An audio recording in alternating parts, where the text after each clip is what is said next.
وإذا بشر أحدهم بالأنثى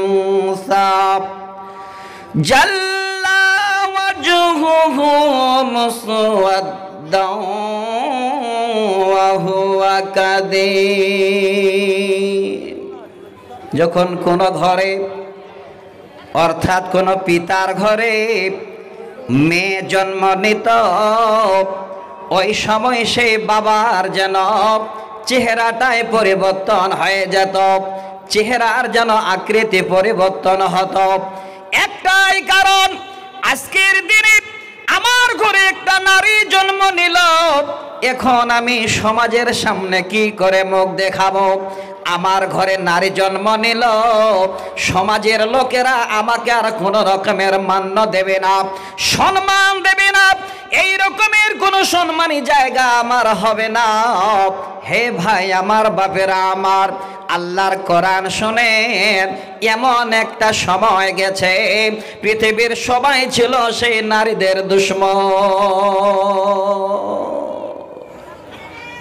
বাবারা, নারী জন্ম অর্থাৎ মেয়ে জন্ম নিলে লজ্জা পেত। কিসের? দেখেন এত বর্বরতা, এত অন্ধকার যুগ, শিক্ষা ছিল না তাদের কাছে। ওদের কারণ হলো একটাই, আমার ঘরে মেয়ে থাকবে, মেয়েটা আমার বড় হবে, আমি অপর ছেলের সঙ্গে বিয়ে দেব, আর একটা অপর ছেলে আমাকে শ্বশুর বলে আওয়াজ দেবে, বড় লজ্জার বিষয়। এত বড় তাদের কাছে ঘৃণার কর্ম, এতই তাদের ঘৃণার বাক্য সেই শ্বশুর শব্দটা শোনার। হে ভাই আমার বাপেরা আমার, ইসলাম আসার পূর্বে পৃথিবীর সমস্ত জাতিরা সমস্ত মায়েদের বেটিদের সামনে যেন এ ব্যবহার দেখিয়েছে। কত বড় অন্যায় করেছে। একটা হাদিস শোনেন ছোট করে। হাদিসের রাবী তিনি বলছেন যে আমার ঘরে এক নয় দুই নয় আটটা মেয়ে জন্ম নিয়েছিল। এত বড় যেন দুশ্মন হয়ে গেল পিতা, একটাও মেয়েকে জীবিত রাখিনি, সব মেয়েগুলোর গলায় হাত দিয়েছে, গলা টিপে টিপে টিপে টিপে মেয়েদের হত্যা করেছে। আল্লাহ রসুলের কাছে গিয়ে হাজির, গিয়ে বলেন ইয়া রাসূলুল্লাহ, আমার জীবনে আমি এমন একটা বড় কর্ম করেছি, আল্লাহর জমিনে এত বড় আর কেউ এই কাজ করেনি। সেই কাজটা হলো নবী গো, একটা দুইটা নয়, প্রায় 8টা মেয়ে আমার ঘরে জন্ম নিয়েছিল, একটাও মেয়েকে আমি বাঁচিয়ে রাখিনি। যখন এই খবর পেয়েছি আমার ঘরে মেয়ে জন্ম নিয়েছে, আমি বাবা ওই মেয়ের গলা টিপি দুনিয়ার মতো বিদায় করে দিয়েছি। আল্লাহর নবী গো, তাই আপনার কাছে আমি আসলাম, আমার দ্বারা এত বড় ভুল হয়ে গেছে, এখন আমি কি করে? আল্লাহর নবী বলেন, যাও, তোমার জীবনে তুমি এমন বড় ভুল করেছ, তুমি ফিরে যাও, আর এই মেয়েদের নামে নামে তুমি একটা করে গোলাম আজাদ করো। যাও তাড়াতাড়ি করে। এবার সেই সময় দাঁড়িয়ে বলছেন, ইয়া রাসূলুল্লাহ, ওগো আল্লাহ রাসূল, আমি তো এই রকমের অন্ধকার জামানার মানুষ, সবে মাত্র যেন এই জ্ঞান আমার ফিরে এসেছে, আমার দ্বারা এত বড় কর্ম হয়ে গেছে, আমার এমন অর্থ নাই যে এই মেয়েদের নামে নামে আমি গোলাম আজাদ করতে পারবো। তবে নবী গো, আমার কাছে গোলাম আজাদ করার মতো কিছুই নাই, অল্প একটু আমার সম্পত্তি আছে, সেটা হলো আমার কিছু উট আছে, এই উট ছাড়া আমার ঘরে আর কিছুই নাই। আল্লাহর নবী বলেন, যাও গিয়ে তুমি সমস্ত মেয়ের নামে নামে একটা একটা করে তুমি উট কুরবানি করো। বাপেরা আমার, হে ভাইরা আমার, আজকে একবার চিন্তা করে দেখেন পৃথিবীর কি হালাত ছিল, পৃথিবীর বুকে নারীদের উপরে কি অত্যাচার ছিল।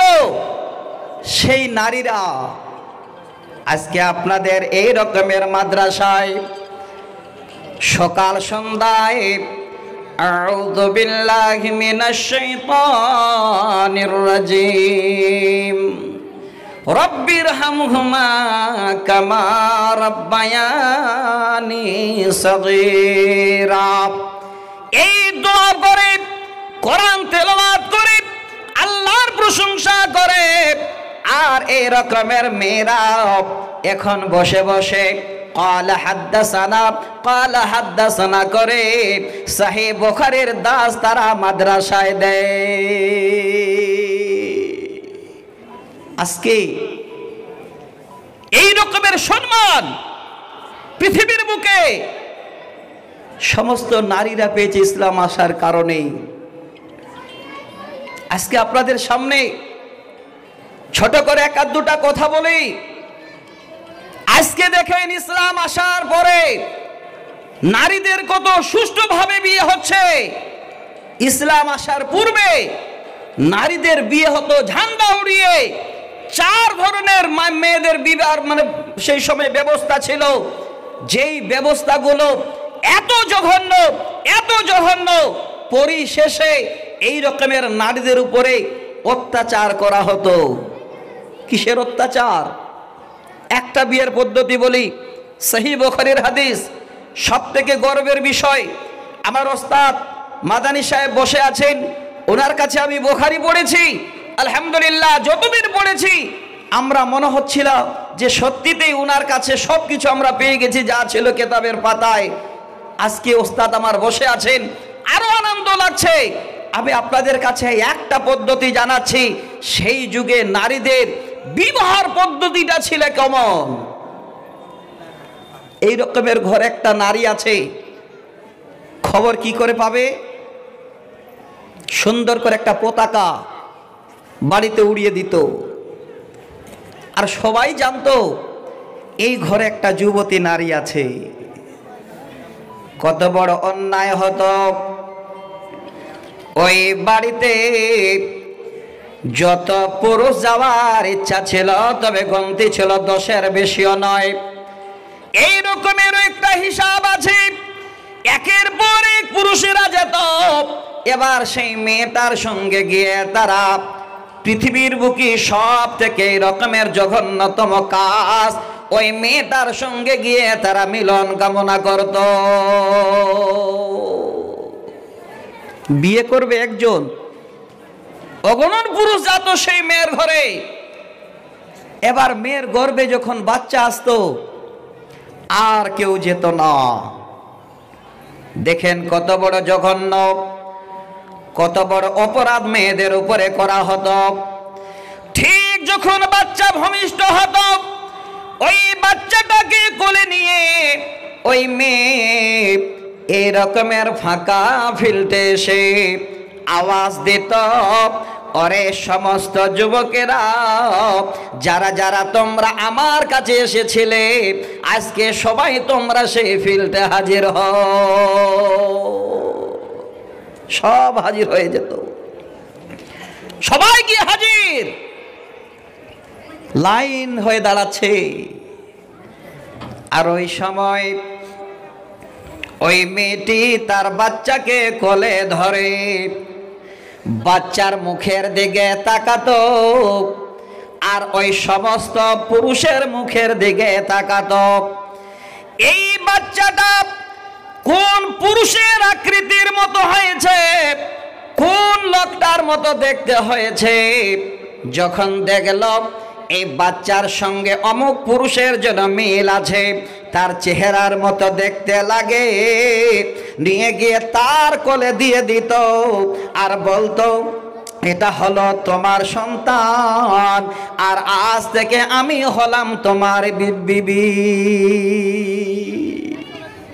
এই বর্বরতা, এই অন্যায় আজকে দেখেন ইসলাম আসার পরে পৃথিবীর বুকে নারীরা এত বড় স্বাধীনতা পেয়েছে, এই রকমের তারা আজকে দিনের আলো পেয়েছে। পুরুষেরা আজকে, মহিলারা আজকে দিন পাওয়ার পরে দিনের কাজে তারাও কিন্তু এখন অনেক অনেক আগে বেড়ে গেছে। পৃথিবীর বুকে এই দিনের জন্য নারীদের বড় ভূমিকা আছে, এই দিনের জন্য নারীদের বড় ভূমিকা রয়েছে। নারীরা পিছিয়ে ছিল না, তারাও ভালোটাই কামনা করত, ইসলামের জন্য তারা সাথ দিত, কোনোদিন পিছু পা ছিলেন না। আপনাদের একটা হাদিস শোনাচ্ছি, যে হাদিস আমরা সহিহ বুখারীর প্রথম খণ্ডে 3 নম্বর হাদিস আমরা পড়েছিলাম। সে হাদিসের সূচনা আপনাদের কাছে ছোট্ট করে বলি যে পৃথিবীর বুকে আজকে এই নারীরা ইসলামের জন্য কতটুকু ভূমিকা পালন করেছিল। যেই নারীদের উপরে অত্যাচার করা হতো, যেই নারীরা বাবার কাছে ঘৃণিত ছিল, মেয়েরা ঘৃণিত ছিল, সমাজের কাছে ঘৃণিত ছিল, সেই নারীরা আজকে দেখেন ইসলামের জন্য কতটুকু সাথ দিয়েছিল। সহিহ বুখারীর হাদিস। আল্লাহ রাসূল ধ্যানে মগ্ন, একাই একাই সেখানে ধ্যানে পড়ে আছেন। আল্লাহ পাক রব্বুল আলামিন হয়তো রাজি হয়ে গেছেন, ফেরেশতা জিবরাইলকে পাঠালো, যাও আমার নবী যত তপস্যা করেছে এই ধ্যানে মগ্ন থেকে আমার নবীর কাছে গিয়ে এবার তুমি সুসংবাদ জানাও। এবার ডেকে নিলেন আল্লাহ রসুলকে। ফেরেশতা জিবরাইলের চেহারা কেমন, দেখতে কেমন, যদি আপনারা একটা হাদিস শোনেন অবাক হয়ে যাবেন যে তিনার এই ঘাড় থেকে কান থেকে ঘাড়টা কতটুকু লম্বা। গতকালকে একটা হাদিসে দেখছি, সুবহানাল্লাহ, অবাক হয়ে গেলাম যে ফেরেশতা জিবরাইলের যদি এই দৃশ্যটা দেখে এরকমের হয় তাহলে তিনার আদৃশ্য কেমন হতে পারে। আল্লাহ রসুলকে ডাকলেন, ওই সময় সামনে ডেকে নিয়ে মোহাব্বত জানাচ্ছে। কি করে? 2 হাত দিয়ে আল্লাহর নবীকে এইভাবে যেন নিজের বুকের সঙ্গে জড়িয়ে নিলেন, আর ওই সময় নিজের বুকের সঙ্গে লাগিয়ে যেন একটু চাপা দিলেন।